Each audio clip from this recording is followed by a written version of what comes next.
Hello everybody, welcome back to the channel. My name is Reaper, and today we're doing another fight bracket.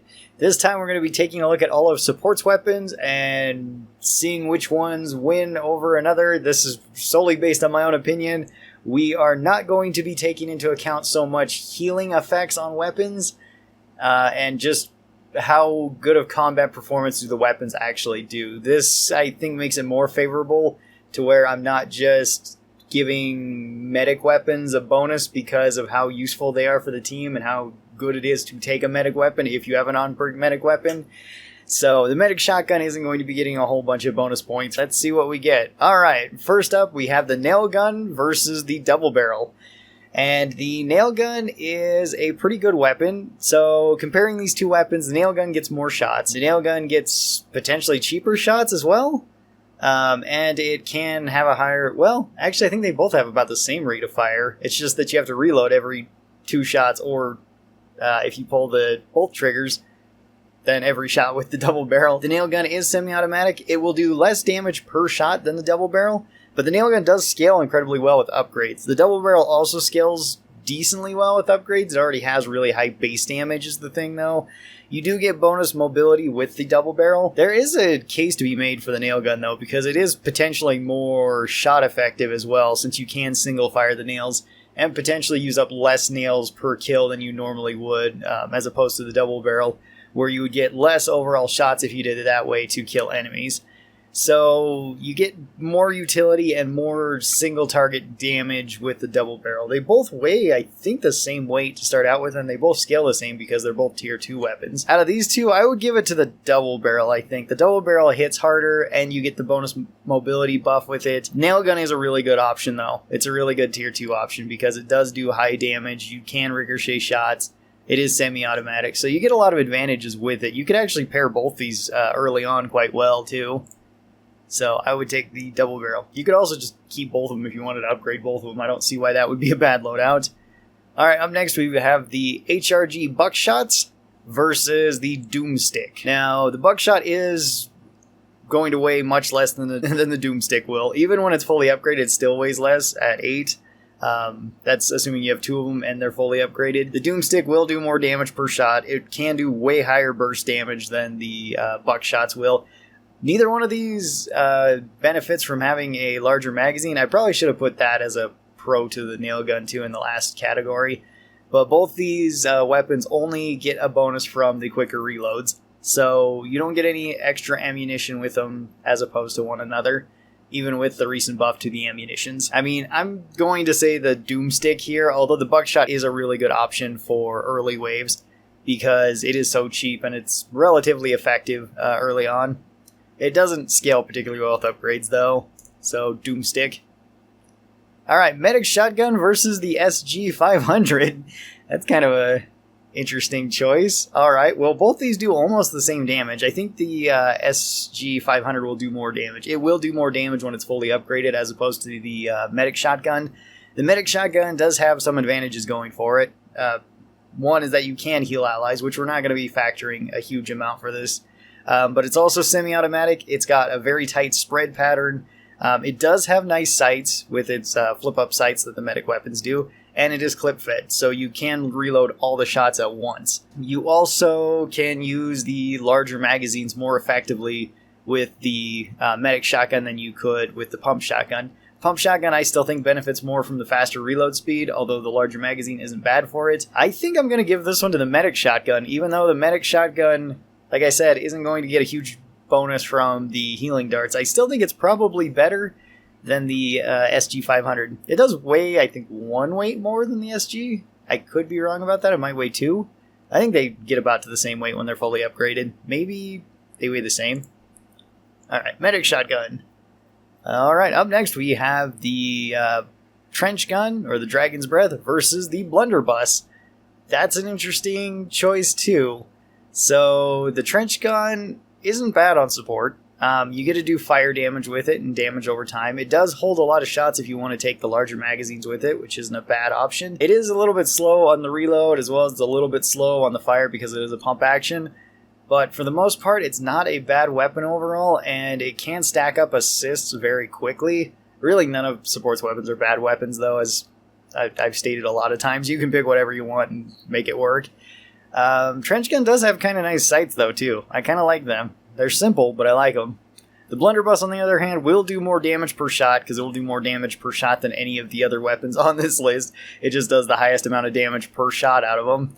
Not necessarily the highest amount of burst damage, though. I think the Doomstick can still beat it in that. You get the cannonball mode. You also get the shotgun mode. Shotgun mode can ricochet, which is nice. The blunderbuss does not weigh a whole lot for being a tier 4 weapon, so you can take other weapons with it. It also benefits from the larger capacity magazines because this one is clip fed. So you can actually hold, I think, 5 shots in total with it, which is nice. That's 5 cannonballs or 5 big old blasts from the shotgun. It doesn't really have the greatest sights in the world. I don't particularly like them. I like the trench guns more, but I think overall I'm probably going to give this one to the blunderbuss. It has higher damage, and it has a unique fire mode. Now, the trench gun is unique too, or the dragon's breath. Sorry if I keep calling it the trench gun. It is still a good weapon, but I think I'm going to give this one to the blunderbuss. So we got the boomstick or the doomstick. So advantages to either of them. They both do high damage per shot, although I think the doomstick is slightly higher than the double barrel, unless it's fully upgraded. Then the double barrel might be a little bit more per shot fired. Both have the mobility bonus.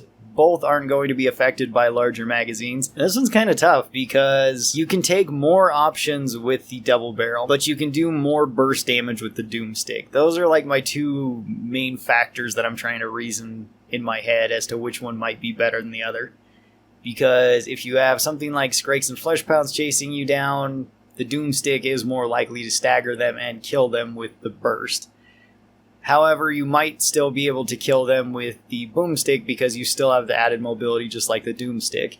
And you will likely stagger them as well. I think for this one I value more damage, so I think I'm going to pick the Doomstick. Although the Boomstick is a very, very close option. They're both very good. Alright, then we have the medic shotgun versus the blunderbuss. Alright, well, blunderbuss is going to do more damage per shot, as we've said. Both are affected by the high-capacity magazines in a very positive way. The medic shotgun, you can shoot faster, and it does have a much tighter spread than the blunderbuss does, so it is easier to shoot at long range with it. Medic shotgun also weighs slightly less than the blunderbuss, but I don't think that matters so much in this regard because they're both pretty similar, and I think with upgrades they get about to the same weight. I think with this one I'm also going to go with the blunderbuss because it gives you some more options. Again, if this was solely just based on a team setting, I'd probably give it to the medic shotgun because healing your allies is so useful. But since we're just comparing weapon to weapon, I think that the blunderbuss is a bit of a better weapon than the medic shotgun is. So blunderbuss moves on.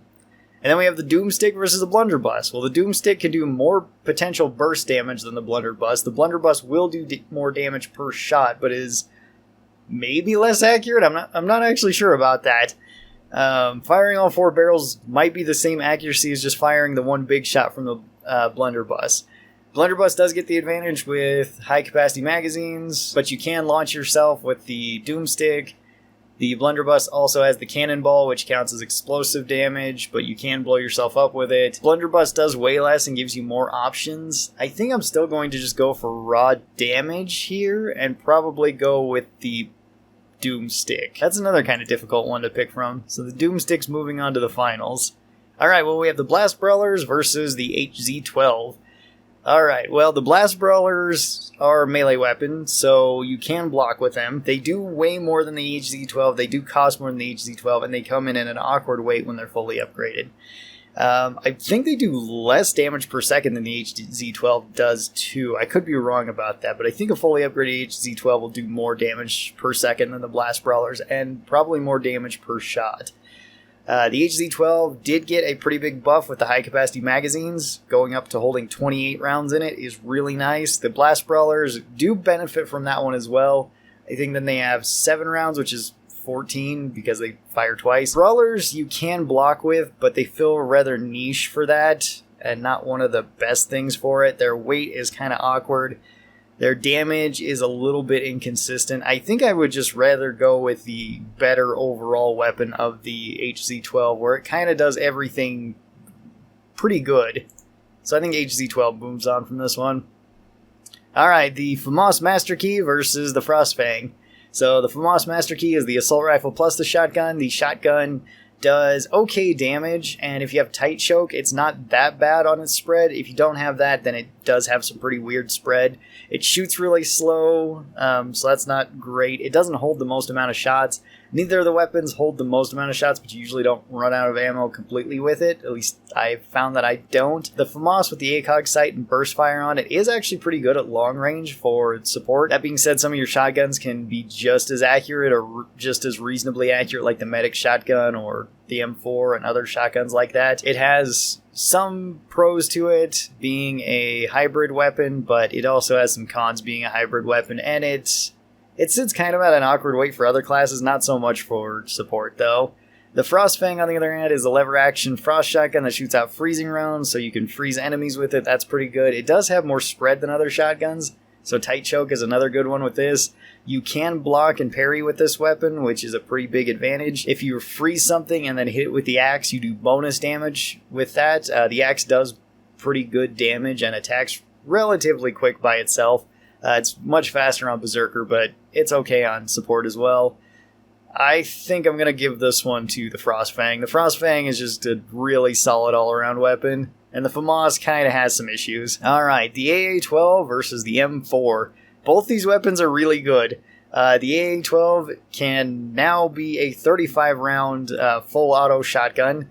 The AA-12 does do less damage per shot than the M4. The M4 is better at doing shot-for-shot damage. They're both very accurate at long range. Even without tight choke, they're fairly accurate too. The AA-12 is substantially more accurate, I would say, at least without tight choke. With tight choke, they're both very comparable. The M4 did get somewhat of a buff with the larger magazines too. I still usually run the faster reloads on it, but larger capacity magazines do help it because it does reload faster than the other tube-fed shotguns, which is nice.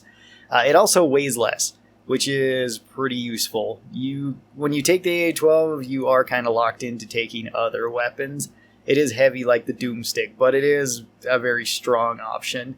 I'm not sure which one of these could actually do more DPS, at least in a practical sense. I know the M4 could do more damage per second, or at least more burst damage instantly, because it has higher damage and you can shoot it pretty much as fast as the AA-12, but you only have 8 shots, whereas the AA-12 might be better in groups or against multiple enemies where you wouldn't need to reload it. So I think they could be pretty comparable in terms of DPS. They work really well in combination with one another too. I think for this one, I'm going to give it to the AA-12, but just barely. The M4 is a real contender here. Alright, up next we have the Frostfang versus the HZ-12. Now with this one, the HZ-12 does hold more rounds. It does benefit more from a larger magazine. The Frostfang doesn't benefit from it as much, but it's still a bonus to it.